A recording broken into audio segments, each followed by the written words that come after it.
Hi everybody, it's Highland Gamer here, back with another episode of FIFA 21 Career Mode, or Mode Class difficulty setting, and we're playing with Manchester United. Just before we get going with the video, just for anyone that has missed any of the older episodes, the link for that will be in the description box below, so feel free to go and find that and check it out and let me know what you think. Um, and to make sure that you don't miss any future episodes, as I say, the best thing for you to do is to subscribe to the channel, and that way you'll know when new videos come out. Um, and of course, I would appreciate it if you are enjoying these videos, if you can give me a little like, and I'd love, with a little thumbs up, sorry, and I would love for you to give me a comment as well. Let me know what you're thinking, because I would like this to be as interactive as possible. And I'll, of course, make sure that I reply to your comments as well. So, with that all being said, in the previous, this is now season 2, and in the previous episode, we just had the Community Shield against Aston Villa, which we won, and I'll just show you that now. So it was obviously a 4-0 win over Aston Villa. So we won the Community Shield, which was good. And this episode is the first episode where we get into the season proper.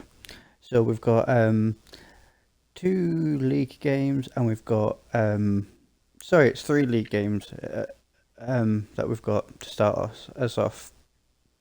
So Burnley, Liverpool, and Nottingham Forest. So it's getting Liverpool out the way quite early now. Not going to give too much away, but we had a lot of trouble with Liverpool in the last season. But I've obviously got my transfer dealings done very early on there. So you can see Mbappe, he's new for this season. We've got Sancho, who is actually injured, so he won't be able to play in that game, I don't think. And we've managed to get ourselves a new defender as well, so we've got a wee bit more strength and depth in the defence. And then the other thing to let you know about is I've got a lot of youth, as you can see there as I scroll down, but I'm managing to get quite a lot of them out on loan, which is good, because a lot of these ain't going to get a lot of game time. And this is the defender that I managed to pick up, Salisu. Wasn't my first choice defender to get, but the other ones, they went off in a huff when I offered them. I think I offered them 20 million plus Matic, and he was worth about 30. Matic is worth 12, so that was, above what he was worth, but it still went off in a huff with me. So I went for Salisu. He's not quite as good as the other one, but he was just as young. He's in his early 20s, so a lot of potential there. And he'll come in and sort of help out when Bailly, Maguire, or Lindelof are getting a wee bit tired. So, oh sorry, and then the last person that I got was this person, Dest. So I had his name's gone out of my head now. Tellers. He ended up getting really sort of grumpy. His morale was like properly right all the way down in the red. So basically, a team came in, and I forget which team it was now, but it doesn't really matter. They came in and basically offered me money plus Dest for Tellers, and I thought, well, that's fine. Get an unhappy player off my books and get a happy player. And Tellers was in his late 20s or 30s, whereas Dest is again a very young player, so 78. So he's not that far behind Shaw, and he's obviously going to be one for the future as well. So that is you guys all caught up. And what I'll do now is I'll sort out my subs real quick. So obviously Sancho is injured, so he's not going to be on the bench. So I'm looking for someone to come in at right midfield, and I'm thinking I've got Pelistri, who would come in straight sort of swap there. Now Bailly's looking a wee bit tired, so I'm thinking Bailly can come straight off. And this is the reason why I've done this. I've got that more strength and depth now, so I'm not having to rely on sort of youth to fill those gaps when people are tired. So that's quite good. One more thing, sorry, is I sold David De Gea because he wasn't going to get any games. I've got a few good youth for keepers anyway, so I'd rather have the youth on the bench, that if I do need to use youth because Henderson's injured or tired, I do that. So you can see likes of Piera there, and he's super young, So yeah, happy enough with that. Well, super young for a keeper anyway. So yeah, that is you up to date this time. Sorry. And Martial obviously is on the bench because I'm going to be picking Mbappe and Haaland over him. So, with that all said, let's let's get on with the season proper, shall we? Not going to show you the league table. There's no point. No one's played any games yet. But let's make sure we go straight to the top.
So I'm really, really happy with that performance. Great way to start the season, and with the goal difference, it pops me straight to the top of the Premier League, which you never know, I might be able to stay there. So let's have a look at the squad.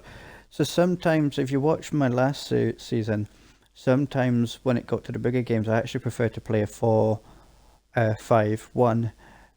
But with the squad that I've assembled now, I've got a lot of talent there. Mbappe, Haaland, Rashford, Greenwood, Fernandes, Pogba. That's a front six that I feel any team in world football, like the form that I've got them in, would be happy to have in their team.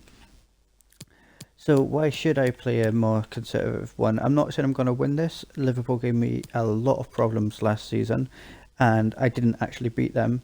So I could end up sort of eating my words. But no, I think I'm going to try for it. I think I'm going to try and play them sort of as my more sort of attacking lineup, and we'll just see what happens. I'll maybe have instead of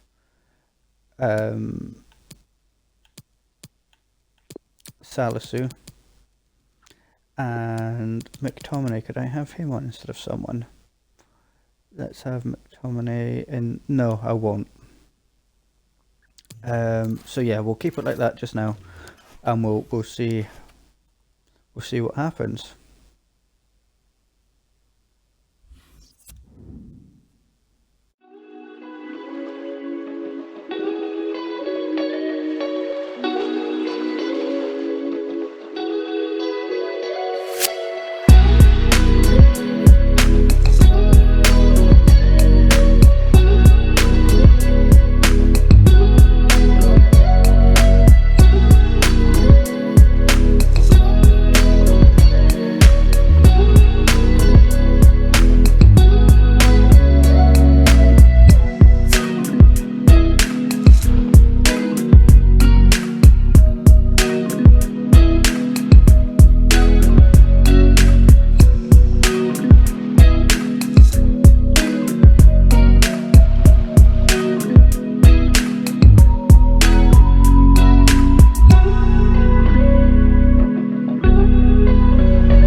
Okay, so I'm really happy with that performance, especially for the first 60 minutes. I think after 60 minutes, I kind of let them back into the game. Sorry, Haaland obviously only out for 5 days, so that's good.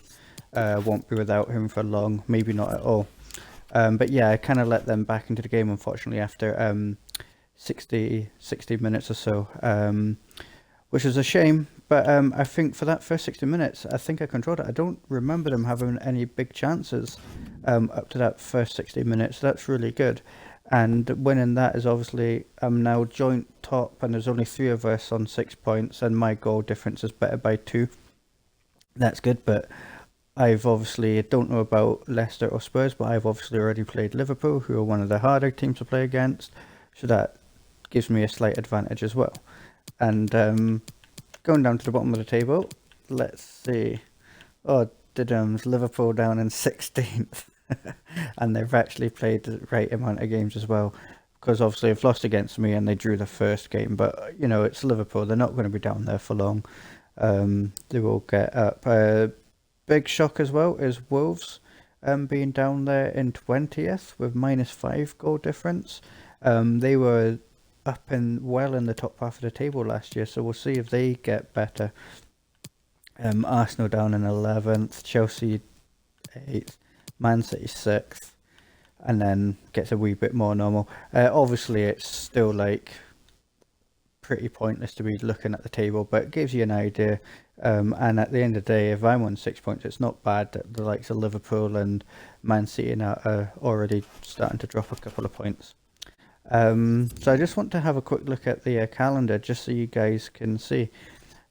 So coming up, you've obviously got Arsenal. Oh, I pressed the wrong button there, sorry. Let me get back into it. There you go, you've obviously got Arsenal coming up.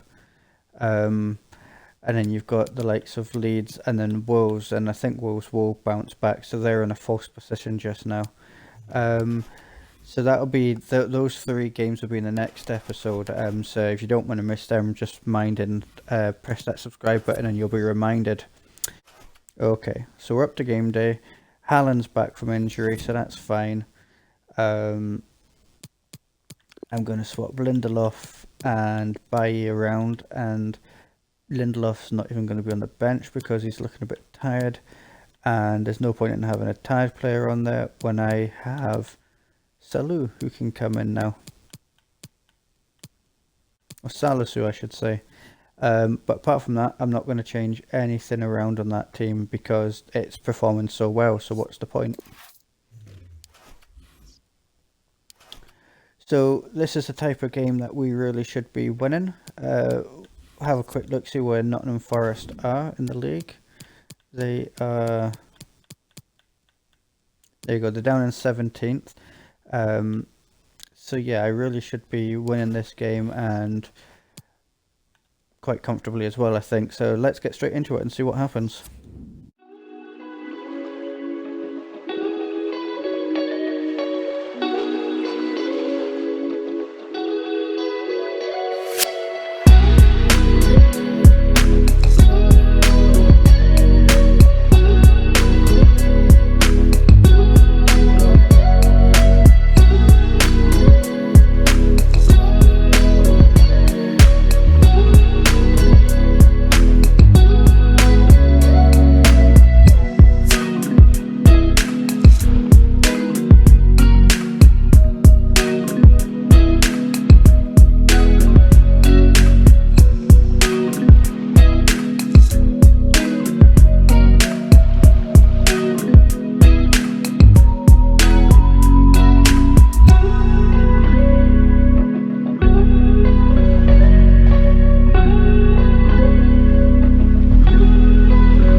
Okay, so not my best performance. Obviously, especially in that first half. To be fair, um, after that performance against Liverpool, I was really hoping I could get 3 wins out of 3 to start this, but 2 out of 3 isn't bad still. Um, yeah, at the end of the day, 2 wins out of 3 isn't the end of the world, is it? It means after 3, I'm in fourth position, joint fourth, and I'm 3 points off. So Spurs have won 3 out of 3. And if anything, if nothing else, it makes it more exciting for you guys, as opposed to me sort of winning every game. So where does that leave some as compared to some of our rivals? Well, Spurs obviously big rival. Leicester, we're joint on points with them. Chelsea, we're a point ahead of them. Couple ahead of Man City and Arsenal, and Liverpool got their first win of the league, so I'm a couple of points ahead of them as well. But we'll have a look into the in terms of top scorers. So top scorers, you've got Harry Kane on top with 5 goals, but Mbappe joint there with him as well, and Haaland just a 1 goal behind, and Rashford there at the bottom on 2 goals as well in terms of assists. Haaland up there top with 4 assists, Fernandes and Mbappe with 3 each. So it's good that we're keeping the top 3 spots to ourselves. That's good. And then clean sheets. Yeah, we've not had anything there yet, and we've been quite clean as well. So nothing too bad there.